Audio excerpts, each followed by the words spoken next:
Hey, what's up guys? This is Anthony from Anthony's Customs, and for this review we are looking at the One Piece Monkey D. Luffy from the Variable Action Heroes line made by Mega House. This is a line of figures I have not seen before.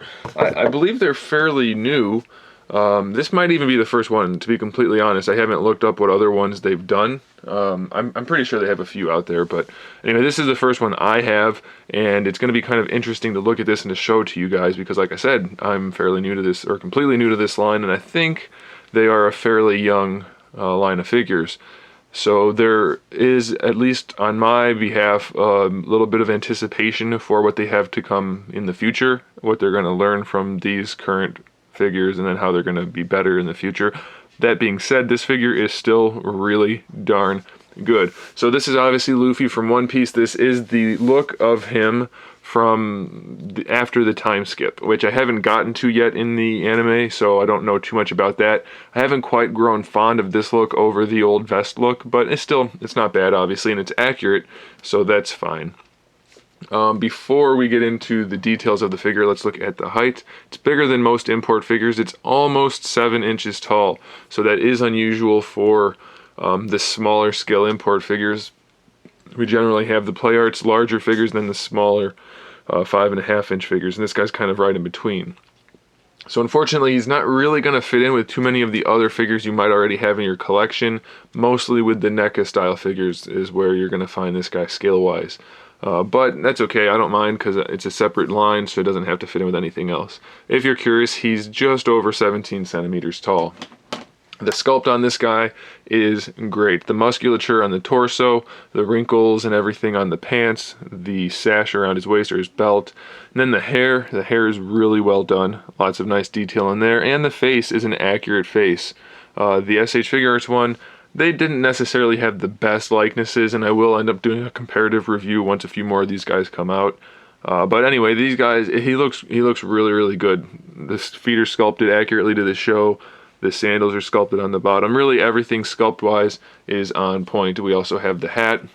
He is called Straw Hat Luffy for a reason. It's sculpted fairly well. Has a little bit of paint detail, but not too much.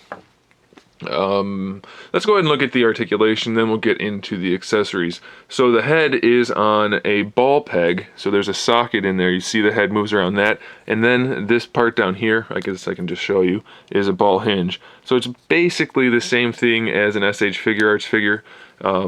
It's just slightly different design. We have a longer peg, which allows for the head to move more on it. I do think it would be better if we didn't have a gap in there, so if they could have made the neck fill that in a little bit somehow, it would have been good. But you're going to be able to pose the head however you want to. No trouble at all. Look up, look down. It'll be just fine. So that's pretty good. The neck is on, I believe, a single ball peg. I haven't pulled it apart yet to find out, but it doesn't have that much range of motion anyway. You're just going to get a little bit out of it to make the posing a little more natural. So that's okay by me. For the shoulders, I believe, and again I haven't pulled it apart, it looks to me like we have a ball peg going into the torso. That allows the whole arm to move around like this. And then we have our ball hinge, very similar to the SH Figure Arts in Figma's. SH Figure Arts more so because we have this kind of cup here that hides the joint, but you still get a really good range of motion out of the arm. Pretty much anything you want to do, you will be able to do it, and you're going to be able to make it look pretty good. So I do like that shoulder design. Unfortunately, we do get a little bit of floppiness. Some of these joints aren't quite as tight as I would like them to be, so I think they might need to increase their, or lower their tolerances a little bit in the QC department. We'll see how the figure line goes. So far, I think it's a pretty good showing. We have a double jointed elbow, almost exactly like the SH Figure Arts figures. The double joint, mostly going to be this bottom joint down here on the forearm, but the upper one does give us some range of motion. Doesn't have the best, it's just better than 90 degrees, but it's still, you know, I mean, it's a pretty good range of motion. It's not bad. I don't really care for the fact that the elbow joint is a different color than the rest of the body. Same thing with the shoulder, but the shoulder's not as noticeable. I do wish the plastic was molded in the same red. It's not terrible, but it could be better. I guess we could talk about the wrist now, because that's the next part on the arm. It's a standard ball hinge, so it'll swivel in the forearm here, and then it'll swivel in the wrist part also. So good range of motion there. You should be careful though as you're swapping out hands.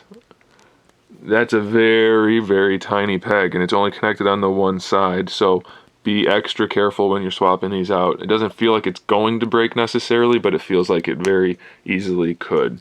So be super careful. For the upper torso, I think it's a double ball peg. Doesn't have that much range of motion though for me to really test it.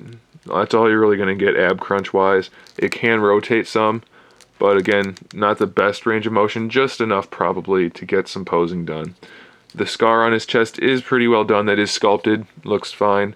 You do have to kind of force the upper torso back a little bit in order to get the chest, to get the X to show up properly, because mostly he's going to end up like that. That's the natural position it wants to go in. So you're going to have to really get that up there. Could be a little bit better, I guess.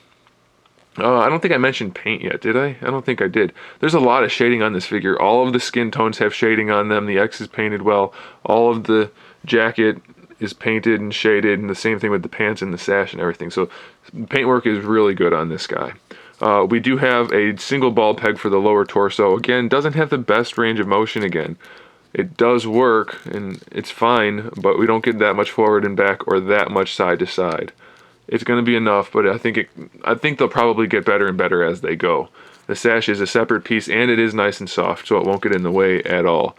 The crotch piece is kind of a soft crotch piece, but then it's only soft on the outside. You can see there's a hard plastic core kind of, then just this outer bit is soft. We have a T-jointed ball hinge hip, almost exactly like your classic Toy Biz Marvel Legends. And the soft pants up here will allow for the legs to come forward a little bit. That worries me though. When you do this, you see the wrinkles kind of show up there. That's going to mess up the paint. So I wouldn't force that too much. That doesn't look good. That could be a problem. Then same thing to the side. That's going to stretch that piece out and really make the figure look bad if that cracks. So that's not going to be a good thing at all. We do get our thigh swivel, but unfortunately because of the way that's designed, we have almost no posability out of these hips. Cool thing about the knee is because the shorts go down so far, the knee can't bend. They made it so that the thigh can extend down, so you can bend the knee a little bit farther. This isn't as tight as I would like it to be. It does fall out sometimes on its own. This side's not as bad, so that might just be another QC issue.